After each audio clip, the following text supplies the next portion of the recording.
You're listening to the ADHD and Me podcast. I'm Joe. And I'm Jen, and we're so excited to share the strategies we've learned while navigating life as neurodivergents. Each week, we'll discuss topics such as relationships, careers, mental health, and a lot more. You'll get two unique perspectives on life's challenges, successes, and everything in between. So without further ado, here's this week's episode.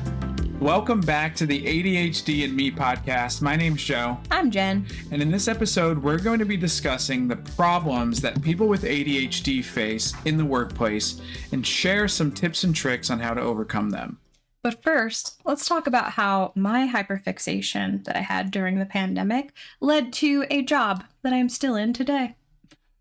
Before you go into that story, Okay. maybe for those who aren't aware of the terminology, for the ADHDer, what is a hyperfixation? What does that look like? Basically, it's when someone is so focused on something that they literally can't do anything else. It is, for example, your buddy Freddie is like, I'm going to be a fisherman. I don't know who Freddie is. I don't know. I don't even know if Freddie in real life. Anyway, your buddy Freddie's like, you know what? I'm going to get into fishing, right? And then Freddie decides he's going to not only buy all of the equipment in one day, right? He's going to watch every video there is about fishing. He's going to go into fishing Reddit. He's going to go into fishing forums. He's going to be part of a fishing camp where people go and they camp. And Fisherman Weekly's magazine. Fisherman Weekly magazine, you know what I mean? So like within a span from day 1 to day 30, Freddie is a pro at fishing. And then he's never going to look at that fishing pole ever again. Yeah, I mean, sometimes that happens, right? Like there are people with ADHD that have different hyperfixations. I'm one of them. I have so many. This hyperfixation in particular, let's just like, I'm going to go back a little bit. Is that called Quentin Tarantino? Is that Tarantino even? Or is that forward? I think he shows the end. He does the end. Never mind. I don't know. Wrong director. Anyway, as I was saying, once I became pregnant, I had to quit my job because my symptoms were so severe. I couldn't even walk down the streets of New York without upchucking in the nearest trash bin. Trash can in front of a movie theater in Queens. And if you've been to New York, you know what the subways smell like. Anyway, it was bad. And I unfortunately, I had to leave the job and I was at home for a long time. I was very bored. I read a book when we moved from the city to Long Island. And I started to read again. And I used to love to read, but I didn't read often because I wasn't allowed to read certain books that I wanted to. So I was dying to read like anything with fantasy or dragons, but that was like frowned upon in my family. So those were taken away, kind of like Matilda, where she couldn't read certain books. So when we moved from the city to Long Island to have more space for our daughter and for our dachshund, I got back into reading and I got a library card and I felt very cool taking out books for free. And I forgot that the library existed. And then I don't know. Something sparked in me and I was like, I'm obsessed. I'm going to read more. And then after reading, I don't know, like 6 books, I was like, I want to talk to someone about these books. And he only reads nonfiction or biographies or memoirs. He does not read what I read. So I had no one to talk to in my life. And that was frustrating. So I wanted to find a community that I could talk to about these books without bombarding people on my personal social media. So I decided to make a Bookstagram, which is basically an Instagram where you post pictures of your books and you talk about your books, and then other people that love books follow you and you become friends. And it became the most fantastic thing ever. Like it was, I've met so many great people and made friendships with strangers online, which was a first for me. And so basically through that, I became a rep for a bookish company that I really liked. I got a message and they were just like, hey, are you interested in working for us? And I was like, this is great. Yeah, I mean, 100%. That was a trick question. It was like a dream opportunity, and I've loved it ever since. And yeah. Before you got the job offer, your Yeah. hyperfixation, though, you did it to the best of your abilities. You put your all in. You were not working, so you No. had the time to put in your all. Yes. And you you just went 110%. And kind of this is a example of a good thing that came out of ADHD is that you put your 110% in this hobby, and then it actually got so much attention that it became a job offer. Yeah. So That's really cool. Yeah. And it's an example of basically how you can utilize some of your ADHD symptoms as a superpower, right? So like because I had that background of loving books, it was a passion of mine mixed in with a new hyperfixation of doing this account. So with those two combined, I went really hard. I posted 3 times a day. I grew. Instagram is very hard to grow on back then. So it was just like, it was really cool. And yeah, I'm very grateful to be able to work from home, take care of our daughter. Like I was able to be the mom and work, and the hours were flexible so I can make it happen. And yeah, and now I went from being one person in 2020, and now I have a team, which is wild and so cool that I have more incredible, talented people that work with me. And so, yeah. Yeah. And now that you are working again, Yeah. this is where our questions come into play, because you, as an ADHD person, have to work with also being and having ADHD. So Yeah. we came up with a couple of questions here that I think will spark just a lot of different conversation. I'm excited to give my input too. Yeah. So I'll start with the first one. When it comes to, your job, your work, how do you maintain focus and motivation? I'll go first. Yeah. Focus and motivation. So you're good at this. Yeah.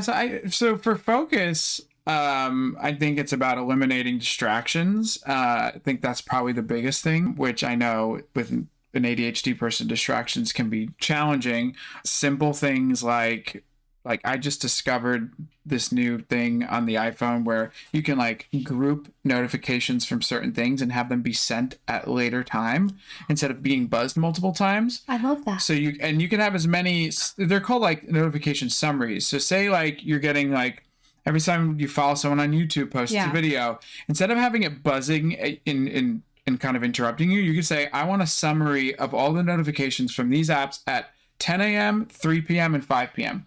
So it'll hold the notifications back. Yeah. And then it'll present it to you in one summary whenever you're ready. So I love that you're telling me this now. what? I only discovered it recently too. And That's life changing. motivation, I think, is a bigger discussion, because I think like there's definitely this, I don't know, maybe it's a stigma that like your job is your identity. And like if you're not motivated to do your job, then that like means your whole identity is thrown out of whack. And I feel like a lot of people try to Not right. yeah, a lot of people try to kind of ascribe that worth to it. I think for motivation, for at least me, is I like as far as being a project manager, I like the whole idea of keeping things in order. And I like the investigation of when you're starting a new project and you don't know, there's so many things that you don't know, and you have to like get all that information and put it in one spot. You like that? Yes, I love it. So The opposite. it's like taking that and putting it in order. So like I'm motivated in that aspect because I really like my job. But I think some people can be motivated even if they don't like their job, in a sense of like, okay, I'm doing my job because I need to take care of bare necessities. But when I'm not, and say you're someone who doesn't like your job, when I'm not in my job, I'm going to use the money I get from my job to spend all my time pursuing what other passion I have, like outside of work. Mine is so layered and complicated because, and if you have ADHD and you are listening, then you can resonate with this. each day you are waking up as a different person, if that makes sense. Like each day is not the same. For him, it's like he's spawning and he's just like, it's like Groundhog Day, right? Yeah. But for me, it all depends on what happened the previous night or the previous day, right? Everything like layers on top of each other. So if I am spending my previous night well and I'm not overspending myself and making myself drained of energy, how I maintain focus, which is very hard because I'm working in social media, and social media and ADHD is not the best mix. But I love to-do lists as like that's like the first thing that I focus on. I'm gonna try to not ramble because I'm excited. So I just discovered Monday.com. And I've used many, and Joe can attest, I've used many, many different ways of using a to-do list, a planner, what have you. For some reason, Monday.com works for me. So one, you can set the priority to how urgent it is. So it would, and it's color coded, okay? So it doesn't just say priority, no, it says priority exclamation point in like I forgot what color they chose for priority. I think it was like it's probably red. No, they didn't pick red because red is scary. They picked like a, I don't know, whatever it was, I forgot. There's due right away, like there's high priority, medium priority, low priority, and then just like, oh, one of them says like highly urgent or something like that. So it's color coded, and I can kind of assess what is most important because, again, the way my brain works, I will write down a to-do list, right? So I will fill this whole page and I'll be like, I'm going to get this whole thing done in one work day. But I have time blindness. Time blindness meaning I have no idea how long things take me. And so it's important to do that research on how long things take you. When you are having your work day, write down, okay, I'm doing this, and time yourself. And keep a log, because those analytics will help you draft your to-do list. And so by doing that, I'm like, okay, I know the social schedule is going to take me around 2 hours to do.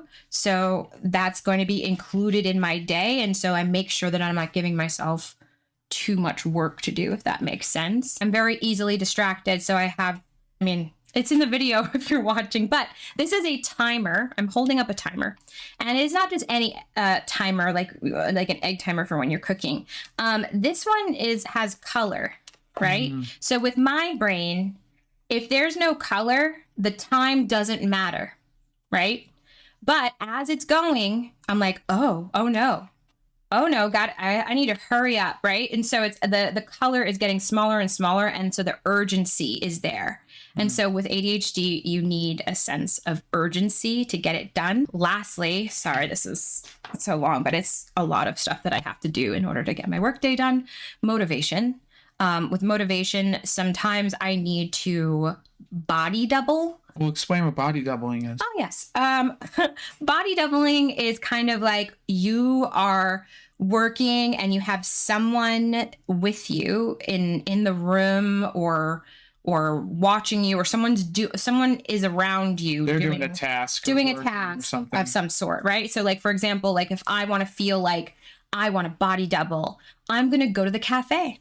We love, there's a cafe near our house. We go there. Everyone around you is working on their laptops. And this gives me this sense of like, I'm going to do this. I'm going to be just like them, and I'm going to focus. Some people would probably call that like an accountability partner. Yes. But it's like not necessarily always someone who's consciously your accountability partner who's like saying like, are you working? Yes. It's interesting. It's like you don't want to let them down, and they're complete strangers, right? And also, and you know this, I watch YouTube. And I will, if I'm not motivated, I will watch YouTube, and it'll be that exact thing. So if I need to start my day and be like, I need to make this social schedule, social media is very draining, I'm going to just watch something about like, what how the algorithm has changed this month, or tips and tricks to increase your reach, or different things that have to do with my job, because they're getting me pumped to do it. And I have that motivation, because before my mindset was, I'm waking up, it's hard for me to get into work mode and think straight. But let me just watch a professional real quick and feel that motivation coming from the screen. And then I'm like, I got it. Which is interesting, though, because if it was something that wasn't on topic and it was like a Netflix TV show, you would get distracted. Yes. But since it's not, and it's on topic, and it's Yeah. what you're aspiring to be, or, you know, someone who you're learning something, it somehow Intentional makes... motivation. I also find it interesting that you have a mix of analog and digital, because you've fought the digital...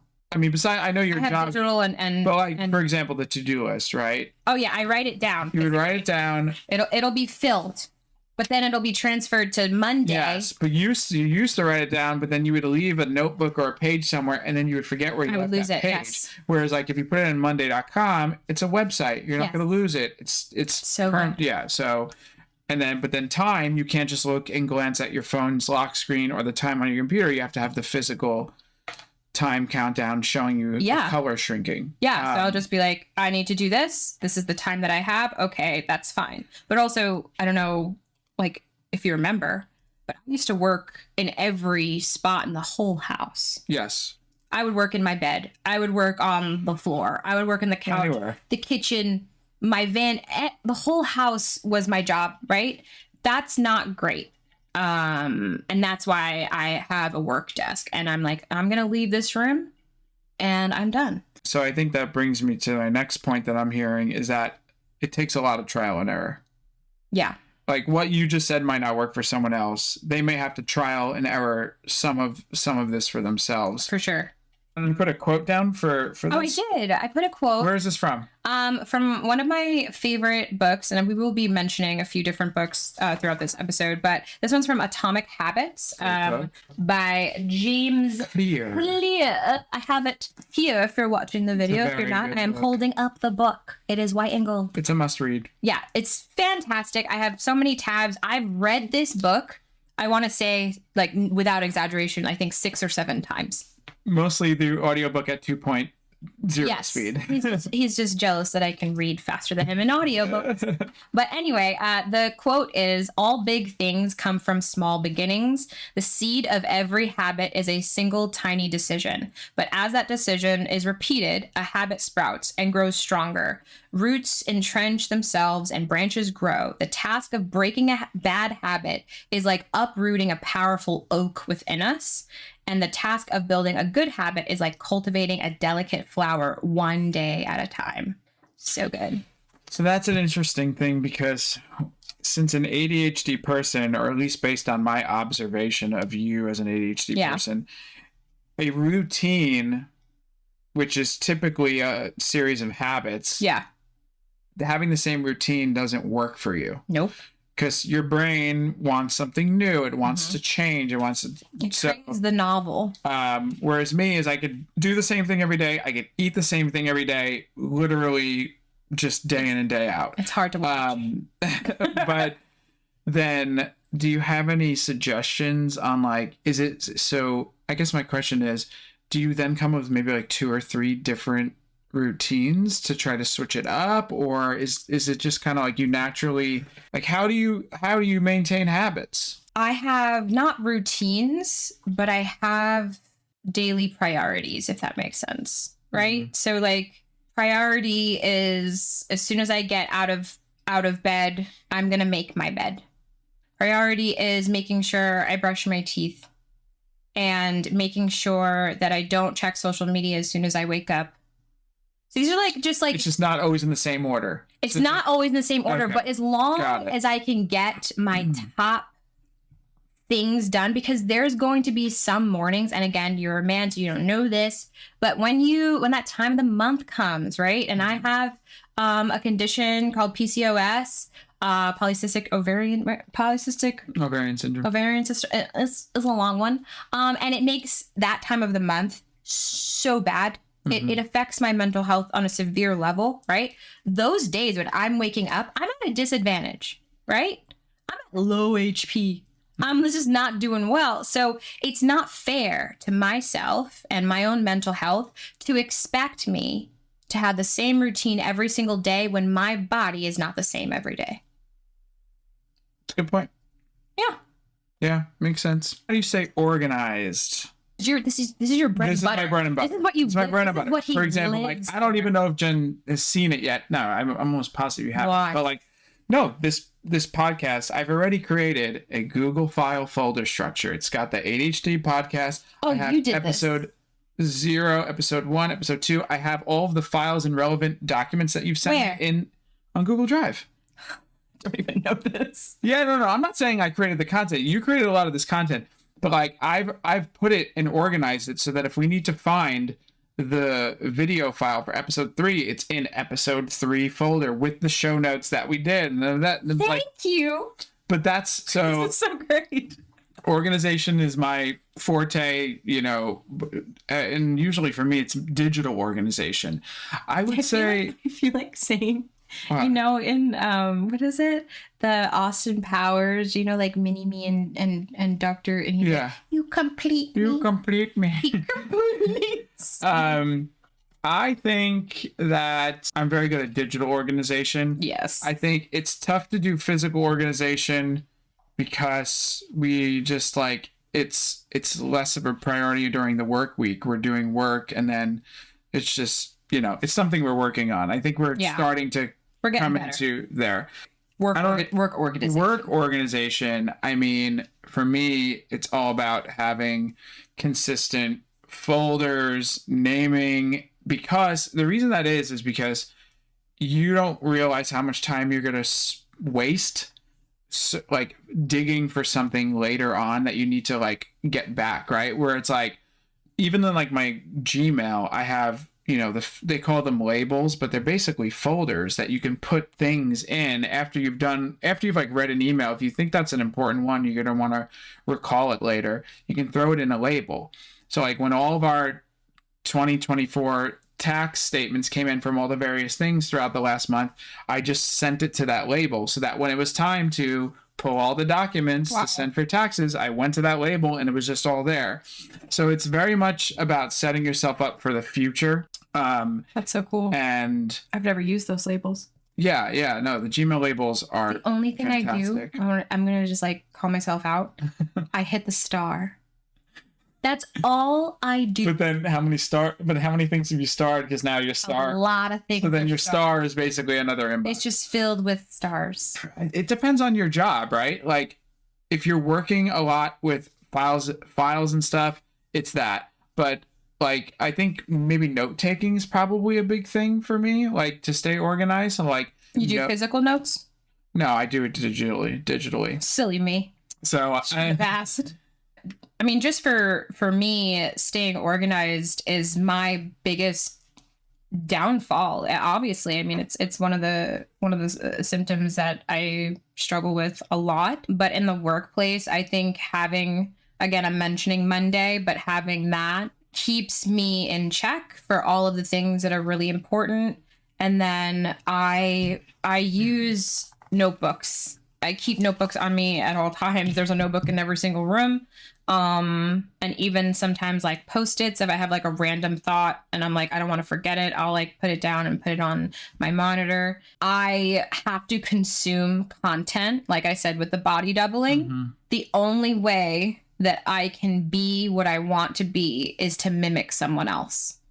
And it's a lot of work. And I watch, this is why, I mean, I'm sure you see me watching the Healthy Gamer or the Huberman Labs, and like I'm always consuming content that is around the topics that I struggle with, so that when I'm about to start my workday, I'm like, oh, I remember what they said about that. Like it's the only way that I can like survive. The like digital organization, like do you do like browser bookmarks, or like if you needed to recall something, like is it just like you just search for it? Is search like your biggest friend? Is that it? I guess you don't want to know my Okay. digital. I mean, I'm sure you can see my monitor right now is covered with stuff. Yeah. My phone, if I went to go grab it, I have how many?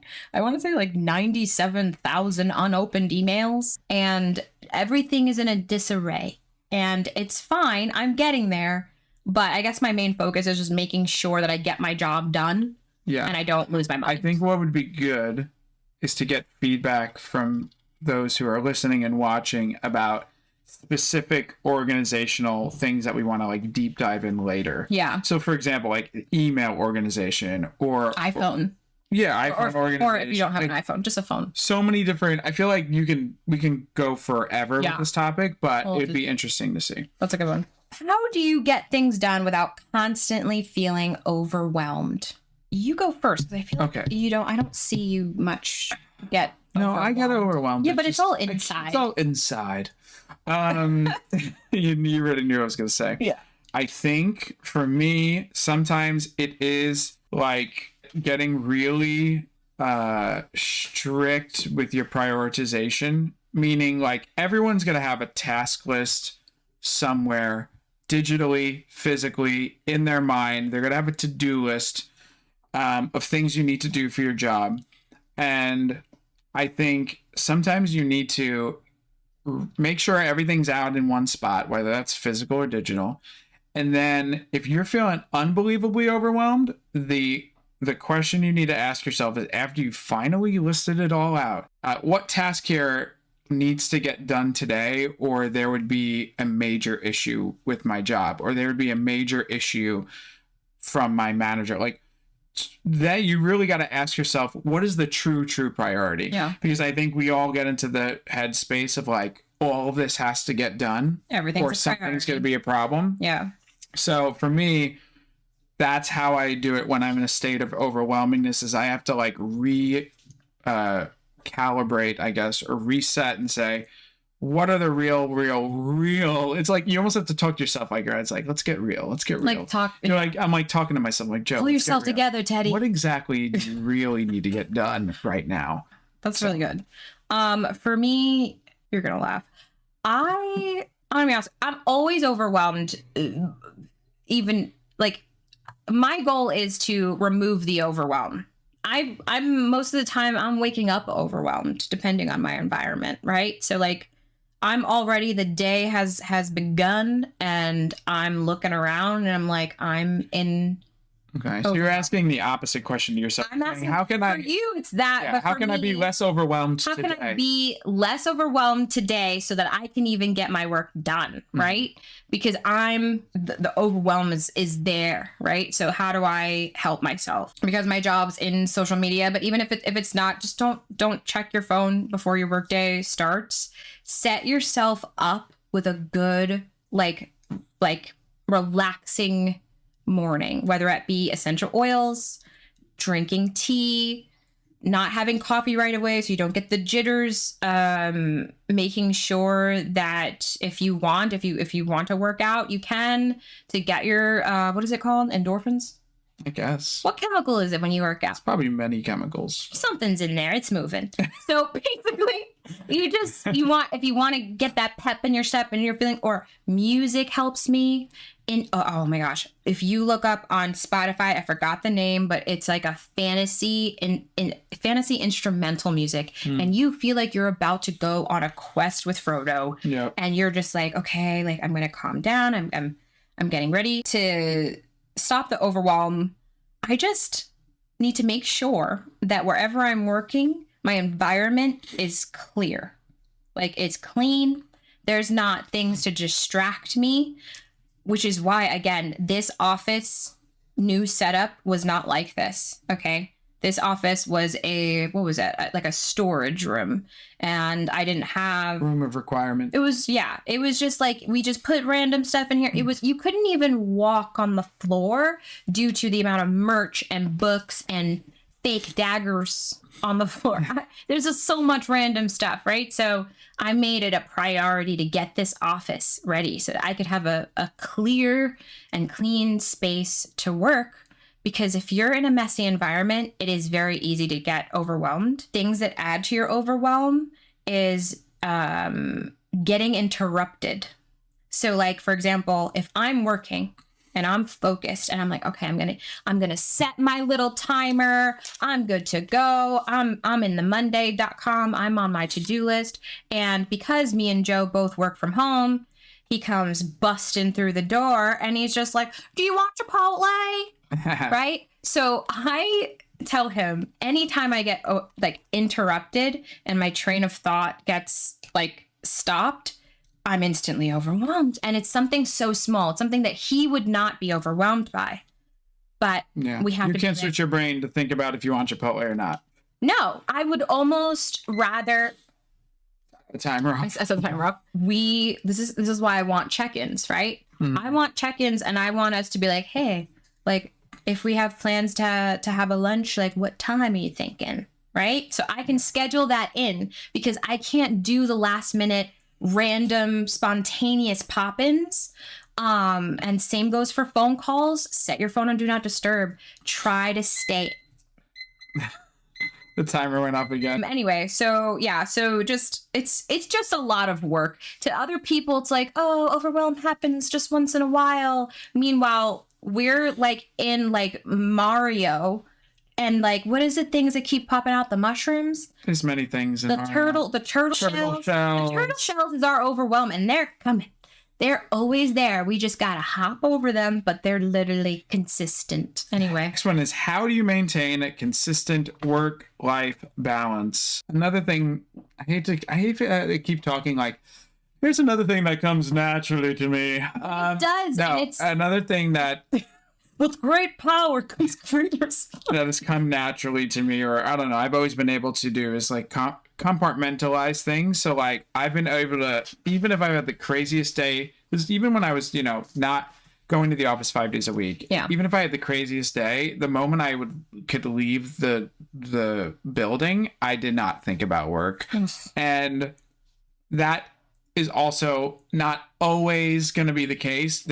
I would say like the one thing about work-life balance is you also need to understand that while you're trying to keep it at 50%, there are going to be times when one's going to take more than the other, and that is okay. Yeah. So there is going to be a time when you do have to break your rules and, deal with a fire that's going on with work at 7:30 or at the kid's bedtime.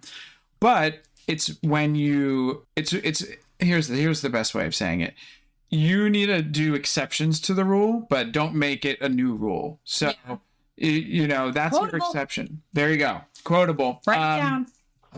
And then same thing with life. Like, and, I've been in jobs that like are really good about this. Like, people understand that there's also going to be times in life where it's like, it's the summertime, your kid's home, or your kid's sick with the flu for a week, or I'm keep using kids, but there could be other situations where you just can't put your 120% into work and you're going to move a little bit over to life. But again, they're exceptions. I'm still working on this. It's a struggle again, because social media, and I feel like I keep saying this, but like, there will be an episode on it. Yes, we're gonna have an episode entirely on social media, but it's working in it. It's so hard, right? Because like we all have Instagrams. Like I have a regular personal Instagram, I have a book Instagram, I have a gaming Instagram, and we have the podcast Instagram, right? Then for my job, I have 3 Instagrams. It's a lot of Instagrams. A lot of Instagrams. And that's not even. And this is not even sponsored by Instagram. Hit us up. But TikTok, bunch of TikToks, bunch of Facebooks, all in one, right? So it's really hard, but I will be eventually getting a work phone so that I can separate. But for the last almost 4 years, I have been trying to have a good work-life balance, but it's hard when you have ADHD and like your device, you want to be on your other social medias or your other things.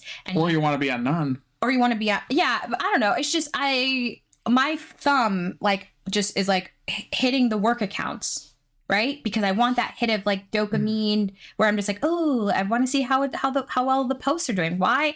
Because I have a passion for my job. I love my job, but also there comes a time when you love something too much, you're going to smother it. That's what it is. It's just like, there's such a thing as just being in love with work for too much. So I'm definitely trying to navigate that. But for like work-life balance, like I'm so much better now. Like I'll end my work day on time. I'll make sure that, you know, when I'm on vacation, I will like completely be on vacation. And I think I've done that recently, which felt really nice. That's a good tip. Yeah. It's like, if you're going on vacation, actually go on vacation. Yeah. So many people try to check their work or work, That was and then you're not fully recharging. Yeah. You keep draining yourself while you're on vacation. Yeah. You have a quote, right? For this work life, the Beyond. So this is another book that Jen discovered called I Beyond love this book. Wealth. Beyond How did Wealth, you discover that book? by Alexander Green. I discovered this book by watching a YouTuber who talked about his like top 5 books, favorite like self-help books of all time. And I started reading it when we did a 75 hard challenge together, and you have to read 10 pages of a nonfiction book every single day. Reading this book was so eye-opening. And when you see the title, you think that this is about wealth. Like you think it's about like, how can you gain more wealth, or like how to, you know, be, you know, successful or financially better. But like it goes beyond that. The only thing that really matters in life are your relationships to other people. The Grant study confirms that a successful life is not about the grim determination to get or have more, nor is it about low cholesterol levels or intellectual brilliance or career accomplishments. It's about human connections, parents, siblings, spouses, children, friends, neighbors, and mentors. Without them, life quickly loses its flavor, whatever material successes we enjoy. Lasting satisfaction is rare outside of meaningful human relationships.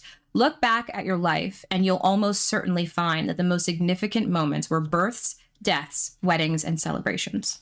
That's a great quote. I think just to end the work-life balance discussion, that quote is perfect because it's basically saying that, like, I think to add to it is that, like, it's not like you shouldn't excel at your job. Yeah. It's just that when you're at your job, be at your job, but when you're not, focus on what really matters, which is your relationships and kind of what's going to last beyond that. So yeah, that's really cool. How do you prevent burnout both in life and in your jobs?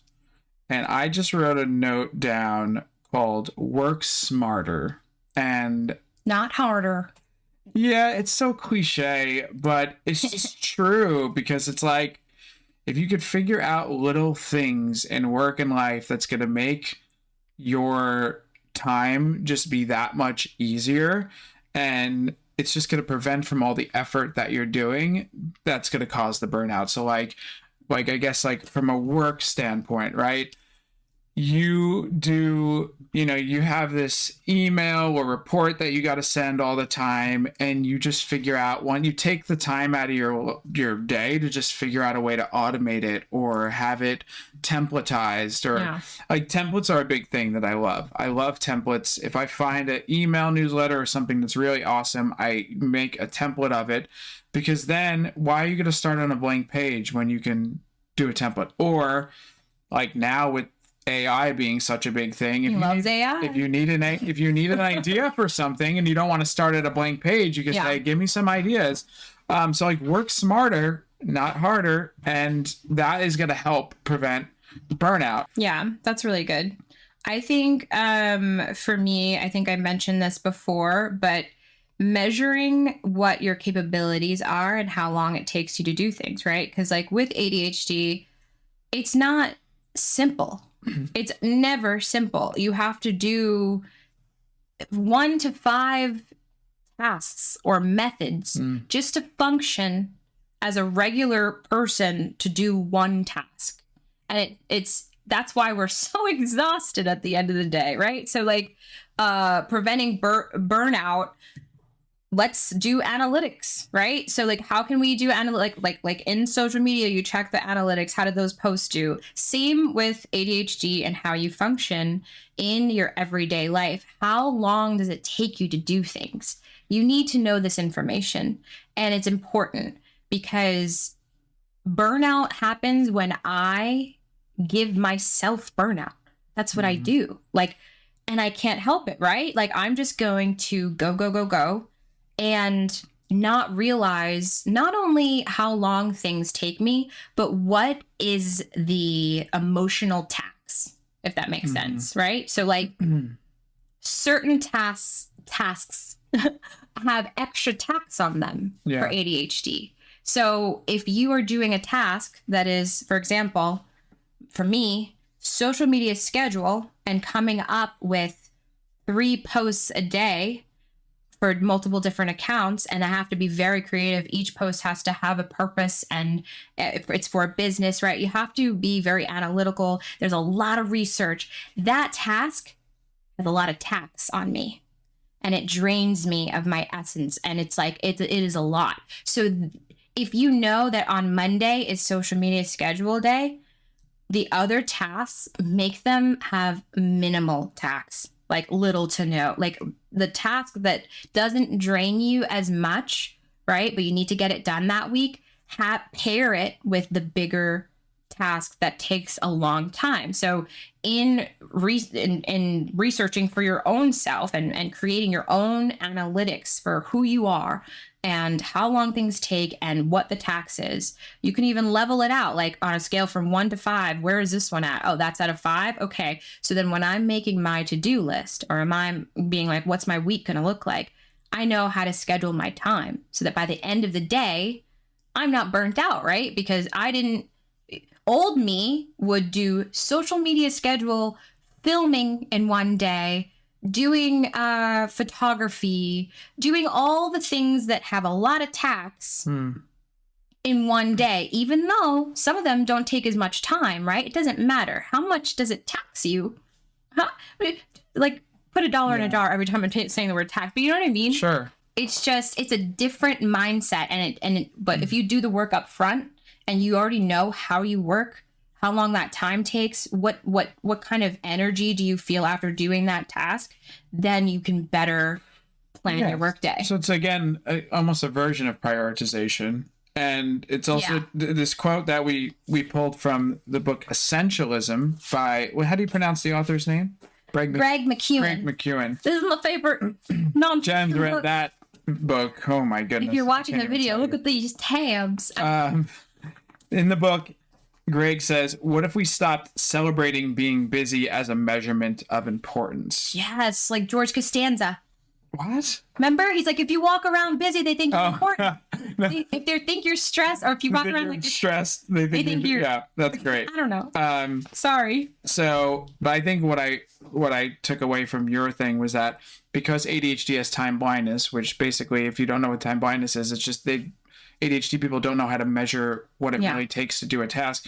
If you actually do the work and time all the different tasks in your job, then you can then move it around in your schedule. Yes. But I also liked your counterpoint to that, which is sometimes a task may be little time, but it has a higher tax, mental tax. So you have to be more creative.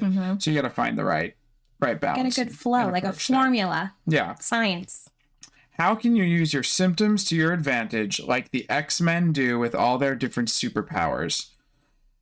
Well, I think we've been talking about that with me, is that like naturally... Yeah, you're the ultimate X. Naturally, you're Dr. Xavier. The OCPD tendencies help you generally in your work. Now, it's not the case for everybody. There are other people with OCPD where they have a workaholic tendency where they cannot turn off. I'm lucky that I haven't had that. You've never had workaholic tendencies? No. There's definitely been times in the past where I felt like I had to work more because like that was how you showed your manager that you were, doing a good job. So it wasn't always the case, but yeah, I would say for the most part, all the other aspects kind of helped me in my job.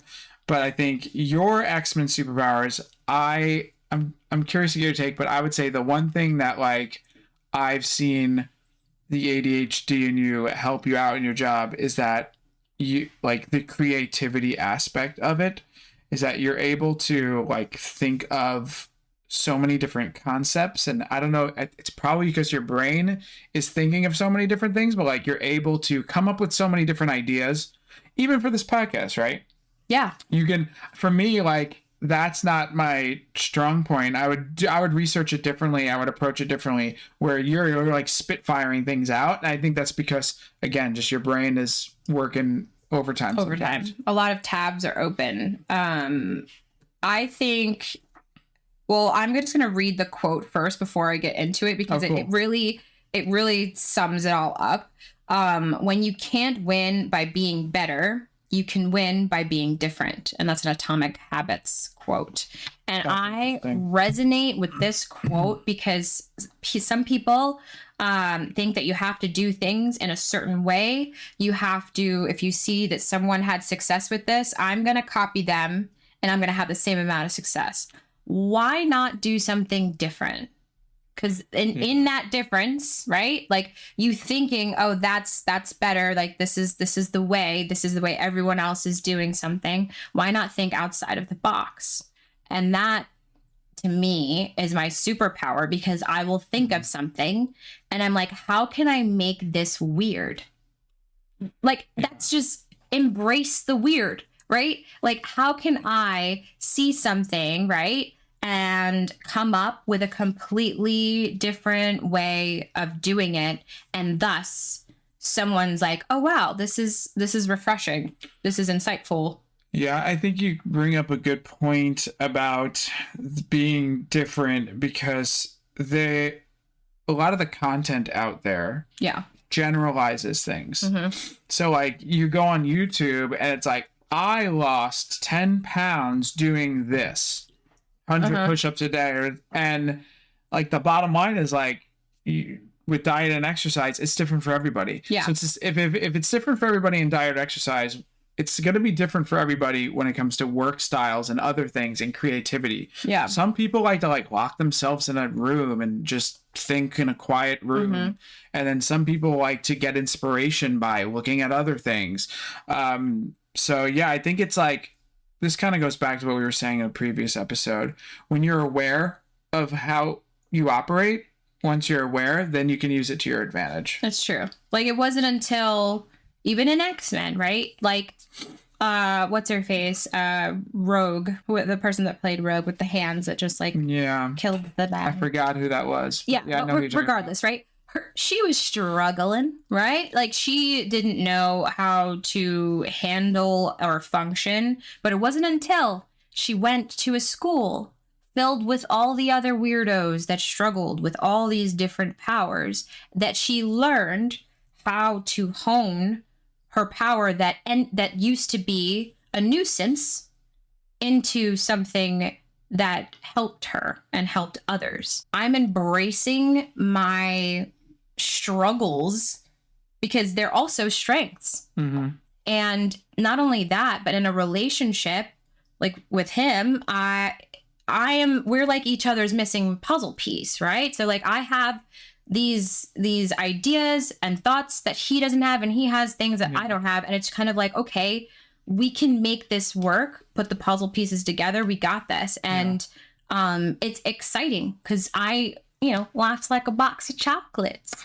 You never know what you're gonna get.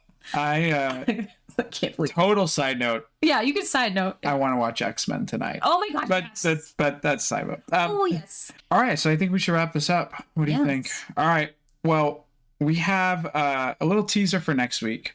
I think you've been very excited, so I'll let you introduce what we're going to be talking about on our next podcast. All right, the next podcast is Your Life as a Video Game. Stop wasting all your health points on bad strategies and learn how to conquer life's biggest boss battles. Oh, very exciting.